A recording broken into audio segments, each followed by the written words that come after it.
Well, hello, whoever, wherever, whenever you are, however you got here, why ever you're here, whatever you're doing. Welcome. Denise Matto here. Yeah, I got a couple of different things kind of battling for the front row in this discussion. It's a continuation of the Gabe Hoffman adventures. Oh, recently I've been described as being among some people who are proudly anti Semitic. Because I've said, yeah, I'm anti Semitic. I said that in relation to my criticisms and attempts to expose and do something about what the American Jewish community has unabashedly been doing, particularly that sector which is tied to the Hollywood. The Hollywood mafia is a Jewish mafia. New York City has a group of very aggressive anti non Jew people, the Zionist people. And actually, there are a growing number of Jews who are stepping back and saying, hey, wait a minute.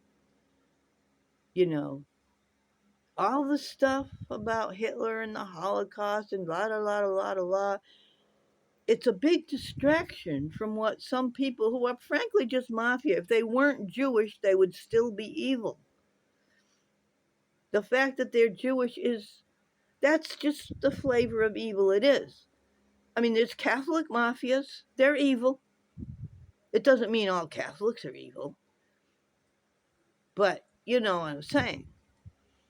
And so, in dealing with, facing off with this Jewish mafia, which I've had face to face dealings with, they operate in Massachusetts as a convenient stalker squad on behalf of the Catholic mafia. Because when the Catholic Church, this is a fact, back in the 80s, the Catholic Church was really in 80s and 90s when all the priest pedophile things really hit the headlines. I mean, they'd been percolating around for a while, but they really hit the headlines then. Cardinal Law in Boston, the Archbishop of Boston, was kind of, I don't think he ever faced anything, but he was criticized for having been hiding pedophile priests in different parishes instead of turning them over to the law. But what the Catholic Church was forced to do was make settlements with victims. And what the Catholic Church did was put hush, gag orders into the settlement. So if you accepted the settlement, you weren't allowed to speak of what was done to you, which meant that these victims couldn't even get therapy. They couldn't even speak to a therapist about what had been done to them.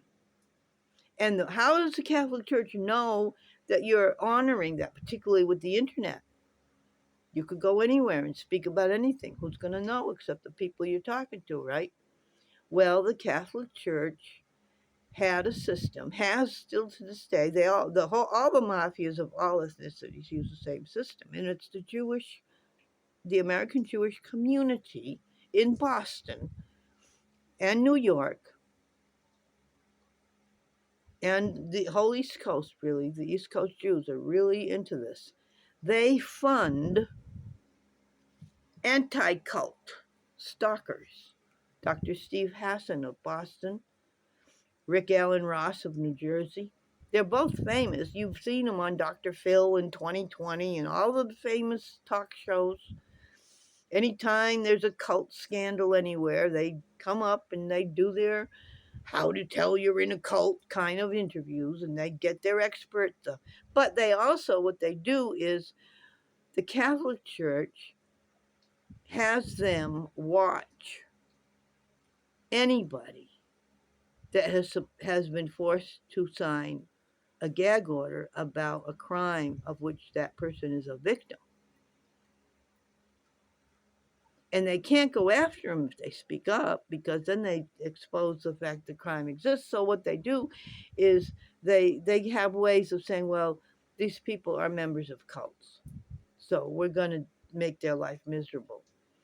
You don't even have to belong to anything. If you pay Steve Hassan his retainer fee, he'll intimidate, stalk, and harass anybody you want to sick him on, just like any mafia hit mob. That's all they are. Okay? So, yeah, when I'm dealing with those people, and I will do a video about why I identify with that stuff in another video. Here, it's just enough to say, yeah, I looked at the situation.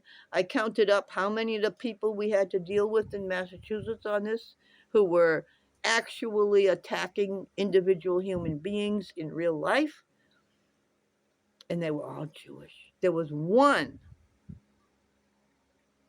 a mentally ill jackass, who admired and still admires the heck out of these people, who's not Jewish, but he's a hired thug. All of the rest of them, Jew, all the way through. So yeah, I said, you know what?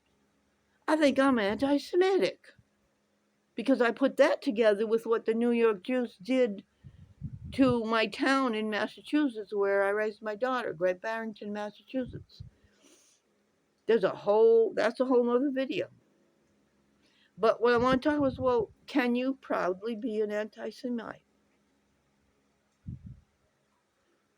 I think that if you say you're proudly anti anything criminal and evil, and it's overwhelmingly one group of people who's doing it, well, you can name yourself as being against that group of people, and then maybe you have to stand back. And lately I've been standing back and noticing that because of the genocide that the Israelis are doing, and I'm not going to speak up in defense of Hamas and all the Palestinians, because they're just as bad. I mean, that's a mutual war over there. They've been at war for thousands of years. We're never going to solve that. Poor Trump, he just tried. What did he get out of it? 48 hours? Anyway, there are some Jews who are stepping back, and they're not only looking at what that genocide means for Jews who are not part of Israel, but they're also beginning to look at what's been going on in the United States and what their role in it has been. Because if you also go beyond the personal stuff I just mentioned about what I witnessed in Massachusetts, go into the destruction of our society, the transgender stuff, and go back to the people who wrote the books. Okay, it was in the 60s and 70s that these books were coming out to start feminism, and feminism opened the door to gayism, and now we got the monstrous genital mutilation of our children, the horrific stuff that's going on in public schools. If you spoke about this back then, they'd say, is this one of those 1950s science fiction horror films?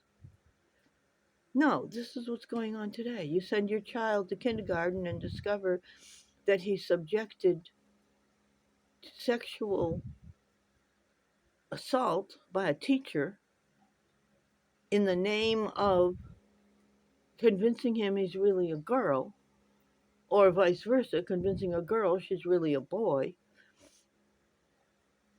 And then when you get all up in arms and go to the school committee and demand that this teacher be fired, you're in handcuffs. In California, that can happen. You're considered a terrorist if you speak up in defense of not having your own child surgically mutilated. I mean, I feel like I'm describing something out of crazy science fiction, but we all know this is going on. And if you look at the writers who started it, Gloria Steinem, Betty Friedan, Shulamith Firestone, especially Shulamith Firestone, those names might not mean much to younger people, but they created the actual giant momentum of the feminist movement connected to the abortion movement, which propelled us forward. Every single one of those women was Jewish. New York Jew, except Shulamith Firestone was a Chicago Jew. She wrote The Dialectic of Sex, and it's all about hatred and a desire to destroy the female body, written by a Jewish woman, Betty Friedan. Hatred for the role of the female homemaker wife. Could not be any pleasure in your family. A Jewish woman. The other one, Gloria Steinem, I forget exactly what her whole thing was, but it was more of the same. A Jewish woman. They were attacking every aspect of non-Jewish American family life. They were attacking every aspect of all of our economy, how we worked, the whole thing. I mean, the destruction of our trade schools, the destruction of our industrial base. When you start looking at what happened, how the economy was manipulated, yeah, you got to be anti-Semitic. And at this point, some younger Jews, I've been talking to a couple of them, they're looking around. Just like I look around. You know, I look at what the Catholic Church has done. I'm Catholic and I will always be Catholic. But I'm not going to deny what happened with the pedophile scandals. I'm not going to deny the evil that has come out of the Vatican. I don't revere any pope, but I'm not going to become a Protestant. I understand the proper role of the pope. The fact that we've got something in there that's not a real pope that's my opinion as a Catholic. But I'm still Catholic.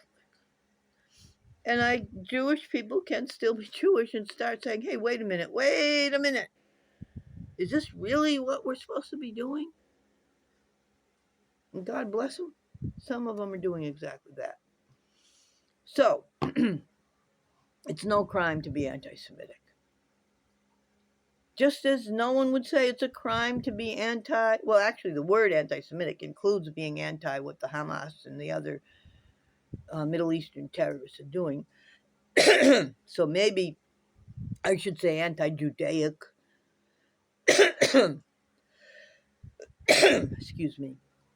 But hold on. But those of us who want to preserve a healthy human civilization, which for the most part has very little to do with the heritage of the desert tribes of the Mideast. The Romans of the Mediterranean, they came out of Italy and Greece. Excuse me. The Romans, Italy, that's not a desert country. Go up north, you're coming into the Alps. Head east, you're going into the south of France and over into Spain. Those are not desert countries. And the tribes, the pagan tribes that have been there for thousands of years, tens of thousands of years, are not Semitic, Abrahamic tribes. The Romans Their beliefs were mostly similar to the Greeks. A lot of Asian coming in from the West through Asia Minor and Turkey and all that part. Those are not deserts. So there's a lot of weird stuff about the Hebrew heritage that is peculiar to a desert tribe. And when when Jesus showed up as a Jew, he grew up, he was born into a Galilean family, which was kind of like, and that's the other thing. You cannot you've got to understand that what we understand as Jewish culture today is nothing like what was going on when Jesus walked on the earth.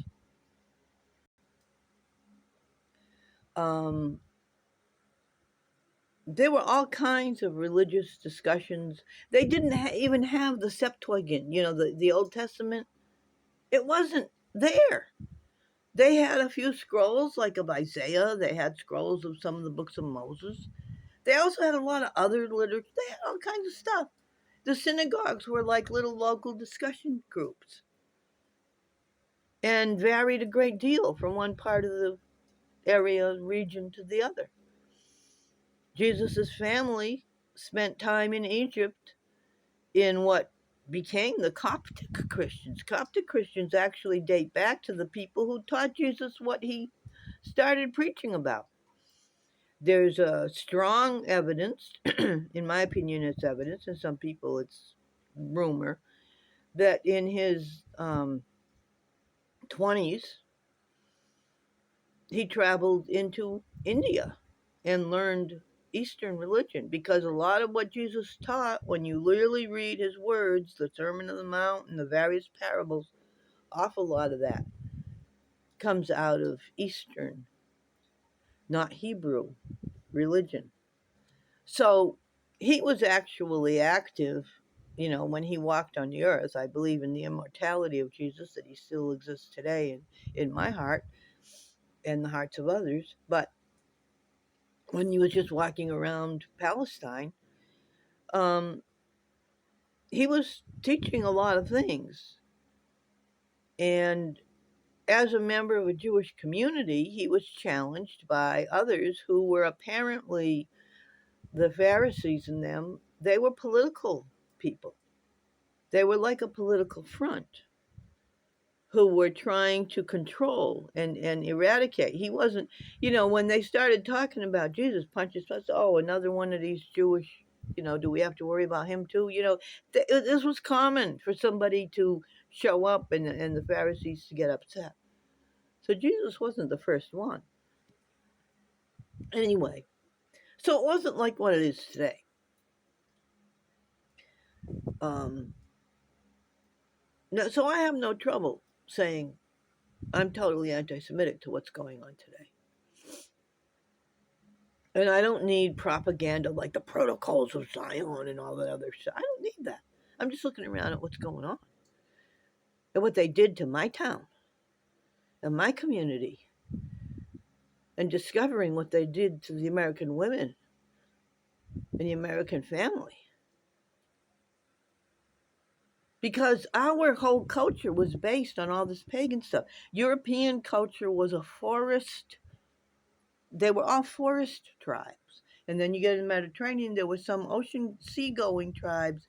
You get up towards Ireland and England, you got seagoing tribes. You got the Vikings. The Romans reached up into there. And when the Romans went up into there, they were bringing a mixture of the teachings of Jesus, because Christianity had started to really take over the Roman culture. But they were mixing with pagan.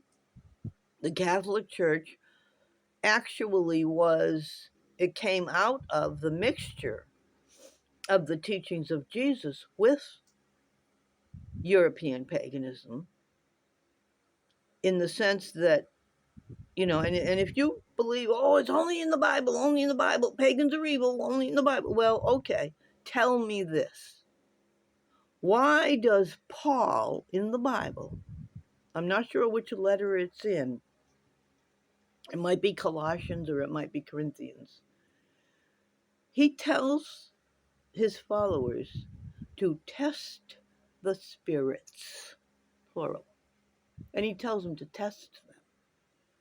In other words, he recognizes that there is a spiritual world that includes a variety of spirits, some of whom are not evil. And although Paul was himself highly Pharisaical, he was very close to the Pharisees because he had been a Pharisee before he converted to Christianity in the famous Damascus encounter. But and that shows in his whole style. But he was accommodating the pagan world when he said that. And the Catholic Church carried it further by having an entire system which Protestants don't understand of when the Catholic missionaries would go into a pagan tribe, they would find out, what do these people really believe. They didn't just go in and say, hey, whatever you're doing, it's evil, evil, evil. You gotta get on your knees, say Jesus, and then you're okay. They didn't do that. They sat with the elders of the pagan tribes around the campfires and they listened to the pagan legends and stories. They learned about the figures that the people revered and what were their customs. And they taught them that some of these customs, particularly the human sacrifice ones, no, that's evil. We don't do that. This is not good. But they understood there were certain things, reverence for the feminine, the natural, healthy feminine. It shows up in every human group. Catholics, of course, we embody that reverence in the form of Mary.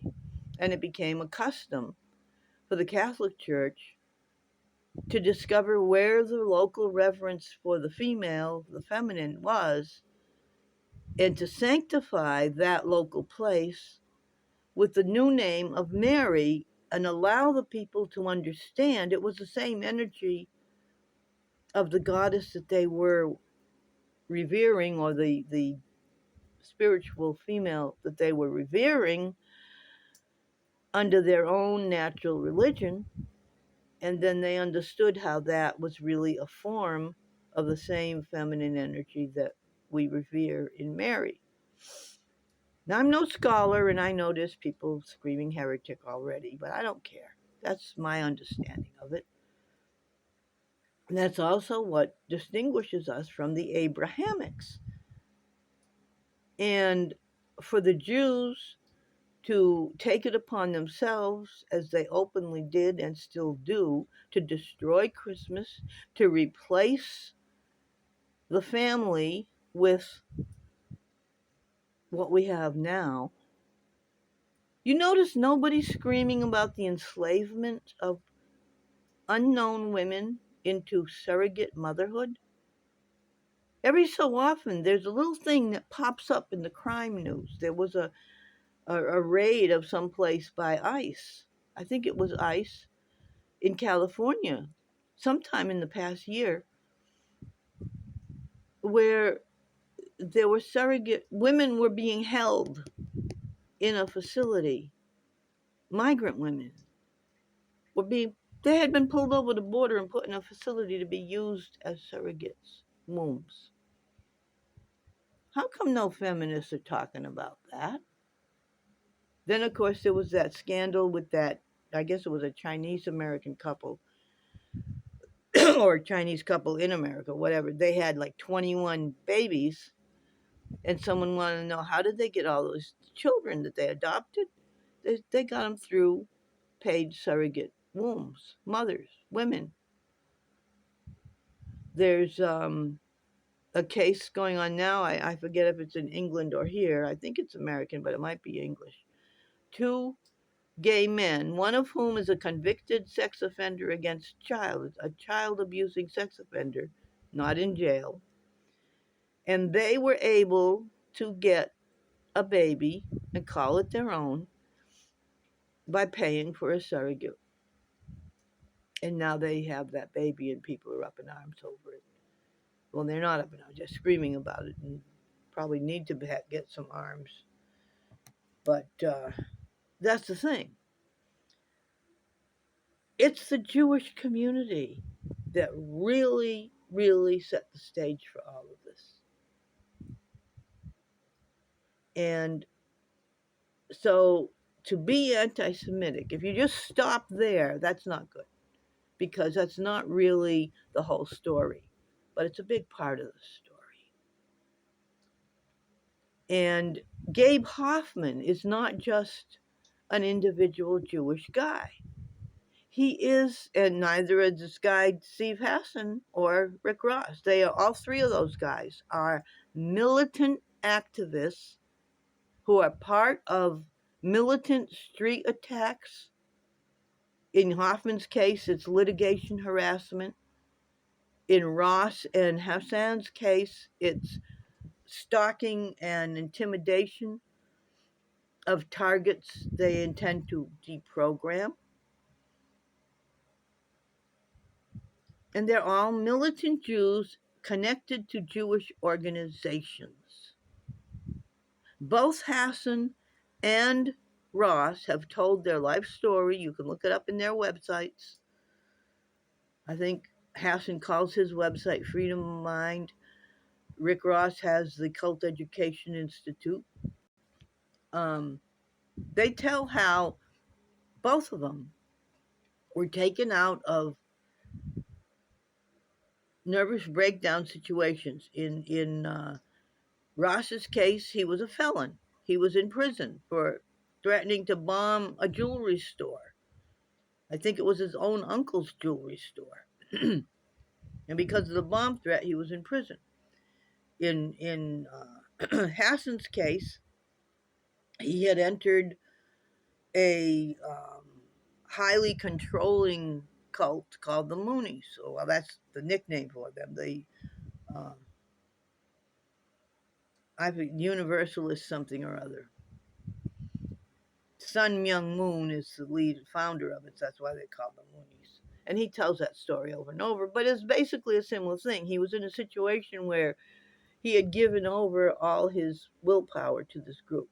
Not the same as Ross, who was in prison, so it wasn't willpower. He had no choice. But Hassan had chosen to join this group.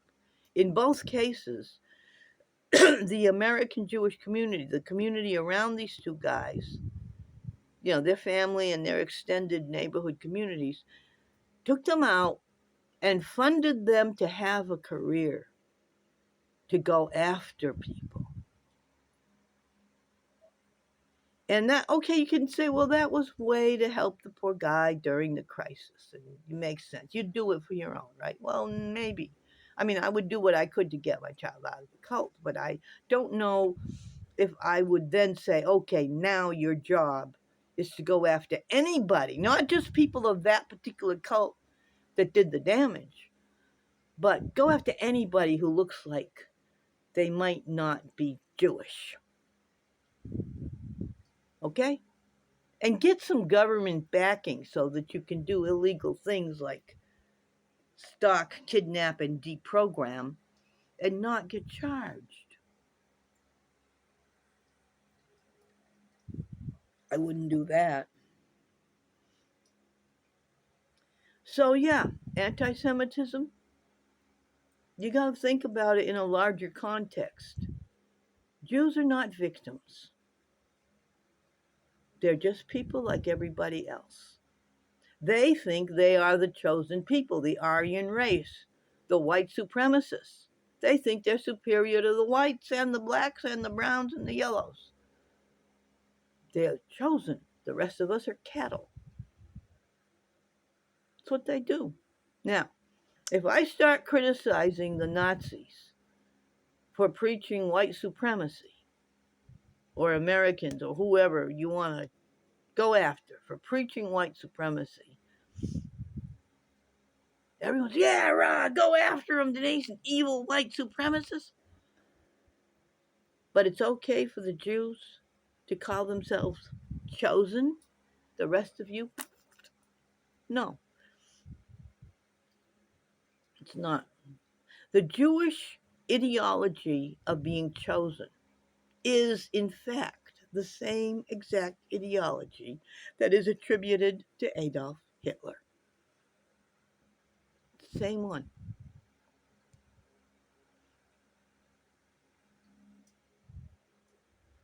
I could go on, but that's what I have to say. I've got a half hour in here, and I think that's what I'm going to stop now because I've been pausing a lot because I have a lung thing going on I have to deal with. But yeah, that's so. Yeah, I'm anti-Semitic. When it comes to that, I am. Now, my individual friends who happen to be Jewish, a few of them, we don't really spend a lot of time talking about this stuff, but we do talk about what's going on in the world, and they are upset about what they see going on.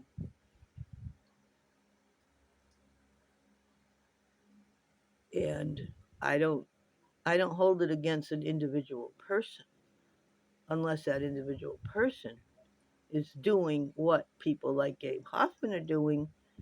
Gabe Hoffman has been organizing groups related to Israel to harass and interfere with Americans. So it's not just Gabe Hoffman going after some guy who called him a nasty name and going after an old lady because she defended the guy who called him a nasty name.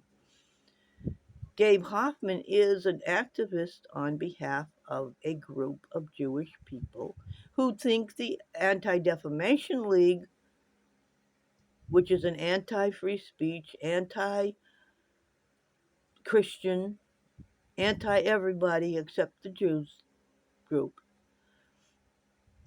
he thinks they're not aggressive enough. So he started a more militant group and he funds it with litigation harassment.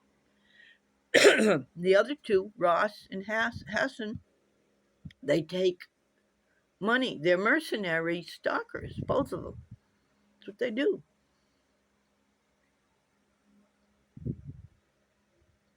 So, yeah, we got that going on in America, land of the free. You bet I'm against them. If that means I'm anti Semitic, then so be it. Denise Matteau, over and out. Thank you for coming. Thank you for being here. Like, share, subscribe, and do all that good stuff. Okay? Bye bye.